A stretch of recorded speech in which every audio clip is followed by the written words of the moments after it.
Yoo harka fuudhee kabajamtoota hordoftoota keenya har'aan kana kan inni ilaallu saatii paartituudha. Saatii paartituu keessatti wantoonni ilaallu gaafilee ajaa'iboo fi waa'ee parsantii irratti kan qophaa'e hanga xumuraatti na faana bu'aan affeerraa kiyya.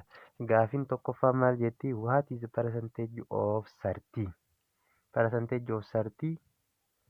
What is the percentage of 30 of 6 jedha. Percentage of 30 kan ta'e 6 meeqaa jedha. 6dha. Percentage isa barbaanna ni ilaalla jechuudha. Akkamitti akkaataa inni itti hojjennu. Gaafiin lammaffaan if 50% number is 4.5 then 45 number or the same number is lakkoofsi isaa wal fakkaatu 45% isaa lakkoofsi sunii meeqaa jedheetiin nu gaafata. Isallee waliin kan ilaallu ta'a. Gaafiin sadaffaan maal jetti? Price decreased from 60 birr to 45. What is percentage of jedha. Percentagein isa sanii maal akka ta'es kan waliin ilaallu ta'a. What is 40% of What is 40% more than 40 jedha. What is 40% more than 40 kan jedhullee akkamitti akka hojjetamu kan waliin ilaallu ta'a. Gaafiin shanaffaan a price increased from 50 to 80 birr. What is percent increased in the price jedha. Pricing kuni percentageidhaan hangam ol guddate kan jedhu kan wajjin ilaallu ta'a. Hanga xumuraatti na faana bu'aan affeerraa kiyya. Gaafii tokkoffaaf. Gaafiin tokkoffaan maal ta'a? X percentage times 30 is equals to 6 jennaan. Kanaafuu X over 100% times 30 is equals to 6. Kanaaf akkamitti hojjannaa? 0 ni balleessinaa. X over 10 is equals to 6. So maal nuu ta'e? X is equals to what? 16 nuu ta'e jechaadha. Kanaafuu akkas jenneerra 16 3x bira x 3 qabna. Asii 3 qabna jechaadha. Sababni isaa 3 tun as jirti jecha. Over 3 jenneen gama lamaanuu x is equals to 60 over 3 is equals to 20.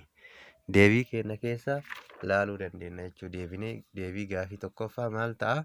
What is the percentage of 30 of 6 jedha. Maal nuu ta'e? 20 nuu ta'eera. Haala kamiin finne ka jedhu haala kanaan finne jechaadha. So gaafiin lammaffaa. Gaafiin lammaffaan hoo maal jetti? If 50% of number is nuun jetti. Then 4.5 yoo ta'e jedha. Then 45 of the same number is jedha. Nambarii kam? Nambarii as jiru sanii jedha. Amma kun gaafiin kun aptituudii bara kamii irratti akka dhufe hin yaadadhu. Hin jira gaafiin kun argeera hojjedheera gaafii kanaan ofii kiyyaa hojjedheera yeroo qorumsa hojjedheera. Mee haa laallu gaafiin kun maal akka ta'e deebiin isaa kan waliin ilaallu ta'a. So gaafiin 50% of jechuun 50% of what? X is equals to 4.5 akkuma asirraa jedhu jechuudha. 50% of number is 4.5 jedha. Maal ta'aree? Nambariin sun maal ta'a? Nambariin sun immoo isa kaan wajjin hiramee isa kaan wajjin parasantiidhaan dalagamee meeqa akka nuu dhufu kan lammaffaa irratti ilaalla. 50 over 100 times x is equals to 4.5. So maal goona? X keenya adda hambifatuudhaaf times 100 over 50 jennaan gamalachuu. Times 100 over 50 jennaan. So tun kana balleesseerti. Paartiin kun x qofaan nu hafe asiin. So kana maal goona? Amma kana waliin baay'isuudha. 450 over what? 50 jechaadha. Lamaan 15 meeqa dhufa? 3 fi 15 takka. Kanaafuu 30 nuu dhufe jechaadha. Maaltu lakkoofsichi sun? Zeen jedha gaafiin immoo maal jedha? Lakkoofsichi erga meeqa nuu dhufe?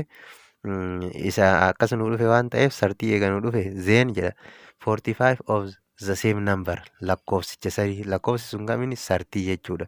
Lakkoofsa asitti arganne 30 the same number jechuun isa 30 sanii maal ta'a? Maaliin isaa lakkoofsicha sanii jechuudha. Waannoon isaa parasantiidha yoo kaayamu maal ta'a jedha. Amma maal goona? Asirraa amma akkamitti deemna?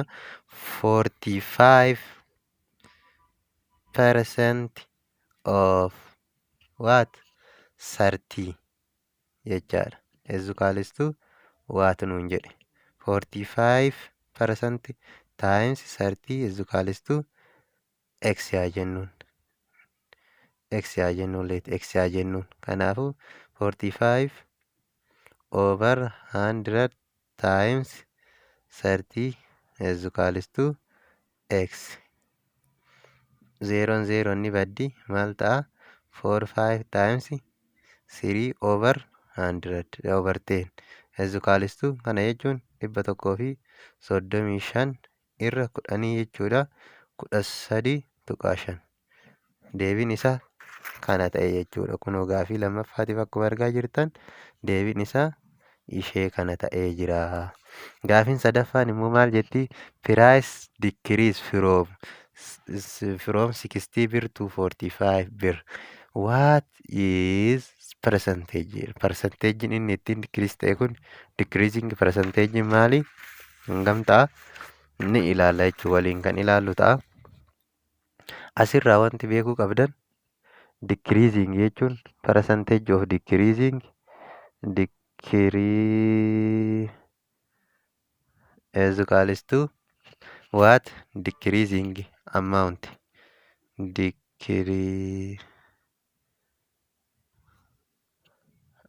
Actual decrease actual yookiin actual over original amount yookiin immoo actual decreasing actual jechuullee dandeenya rakkoon qabaatu.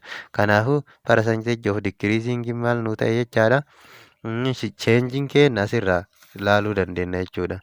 60 gara 45tti gasiqe 60 gara 40tti gasiqe jechuun maal jechuudha? 60 minus percentagein 60 is equals to 60 minus 45 over originaliin keenya meeqa? Originaliin keenya 60. 60 irraa ka'ee miree gadi hir'ate 60 jennaan. Gidduu kana hir'isneetiin yoo ilaalle 15 irra 60 baay'isuu dhibbaati. 100%. 100%. Kanaafuu maal ta'a? Zeeroon takka zeeroo tanaan ni baddi. 150 irra 60 jecha. 150 irra 6 kana siirra ka jiru kana jechaadha. So gaafiin inni itti aanu gaafii afuraffaadha. Gaafiin afuraffaan maal jetti? What is 40%? What is 40% more than 40?